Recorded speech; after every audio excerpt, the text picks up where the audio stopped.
15 milioni di risorse europee in arrivo per San Michele e Smirionis. Cosa è previsto? Che interventi sono previsti? Intanto è un intervento straordinario di 15 milioni di euro dedicato sulle risorse europee, avendo presentato noi un progetto, un intervento territoriale integrato su Smirionis e San Michele, che sono pensate queste risorse per il quartiere, per i due quartieri.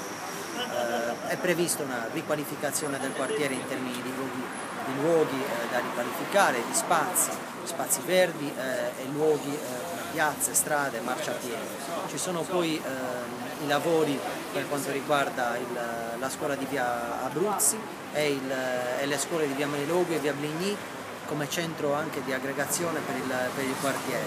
L'hangar Smirionis verrà riqualificato anch'esso come luogo di aggregazione sociale ed economica per il quartiere. Ci sono diversi milioni di euro per intervento dal punto di vista sociale e creazione di occupazione e imprese nel tessuto di Smirionis e San Michele, e poi ulteriori interventi di coinvolgimento degli abitanti del quartiere con iniziative come il portierato sociale e altre iniziative a sfondo sociale, per ricreare un tessuto economico e sociale più accogliente che caratterizzi anche nel quartiere nel senso della miglior vita possibile da poter vivere anche all'interno degli spazi di San Michele e di Smirionis. In più, aggiuntivi a questi, ci sono anche risorse che stiamo già spendendo per il quartiere, come la piazza San Michele e altre, e poi 4 milioni e mezzo di euro per l'edilizia popolare presente nel quartiere.